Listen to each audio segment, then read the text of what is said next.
अ, सातारकरांचा सहभाग अतिशय उत्तम आहे.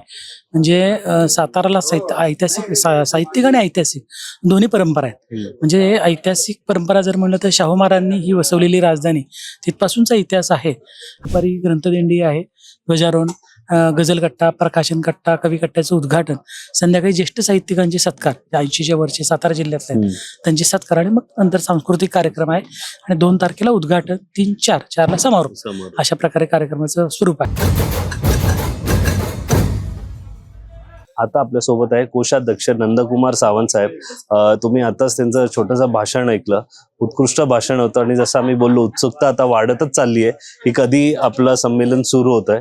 सर्वात प्रथम सर, मराठी मूड मध्ये तुमचं स्वागत आहे. कसा आहे तुमचा मूड?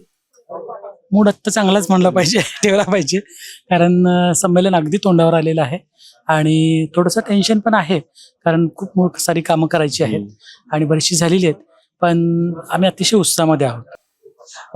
आता साताऱ्याला होतंय तर कसा आहे साधारण कार्यकर्ता आणि साताऱ्याकरांचा तो एक जो रिस्पॉन्स म्हणतो की आता इकडे येत आहे आणि काम एवढं आता काम वाढणार, आणि जसं आता सगळ्यांनी भाषणात सांगितलं की भरपूर काही नवीन गोष्टी आपल्याला यावेळेला संमेलनात बघायला मिळणार आहे.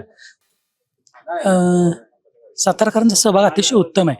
म्हणजे साताराला ऐतिहासिक साहित्यिक आणि ऐतिहासिक दोन्ही परंपरा आहेत. म्हणजे ऐतिहासिक परंपरा जर म्हणलं तर शाहू महाराजांनी ही वसवलेली राजधानी तिथपासूनचा इतिहास आहे आणि साहित्यिक परंपरेमध्ये जर बघितलं तर बासी मर्ढेकर जे होते प्रसिद्ध कवी, त्यांचं घर सातारपासून जवळ आहे. त्यामुळे ही परंपरा सातारला काही नवीन नाहीये आणि त्यामुळे सातारकर सगळे उत्साहाने याच्यामध्ये सहभागी आहेत सगळ्या क्षेत्रामध्ये. म्हणजे कार्यक्रमाचं स्वरूप जर बघितलं तर महामंडळानं त्याच्यामध्ये खूप मोठा बदल केलेला आहे की पूर्वीची 3 वर्षाचे पूर्वी सहभागी झालेले लोक आहेत ते बघून नवीन लोकांना संधी द्यावी, असा महामंडळाचा उद्देश आहे आणि त्या दृष्टीने कार्यक्रम पत्रिका तयार होती आणि आम्ही त्याचा फॉलोअप घेत होते.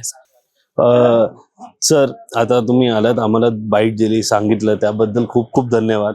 प्रश्न खूप आहेत, पण असं आहे की जेव्हा आता संमेलन होईल त्या संमेलनातच आपण अजून बोलू, कारण सगळ्यांकडून ऐकून ऐकून आता फक्त उत्सुकताच वाढत चालली आहे संमेलनाची. खूप मोठ्या प्रमाणावर होणार आहे आणि यावेळेला 4 दिवस आहे संमेलन, बरोबर? हो, बरोबर. बरोबर. आणि त्याच्या आधी दिंडी वगैरे पण आहे. 1 तारखेला दिंडी 1 तारखेलाच आहे. 1 तारखेला दुपारी ग्रंथदिंडी आहे, ध्वजारोहण, गझल कट्टा, प्रकाशन कट्टा, कवी कट्ट्याचं उद्घाटन, संध्याकाळी ज्येष्ठ साहित्यिकांचे सत्कार, 80च्या वरचे सातारा जिल्ह्यातले आहेत, त्यांचे सत्कार आणि मग नंतर सांस्कृतिक कार्यक्रम आहे आणि 2 तारखेला उद्घाटन, 3-4 ला समारोप. अशा प्रकारे कार्यक्रमाचं स्वरूप आहे.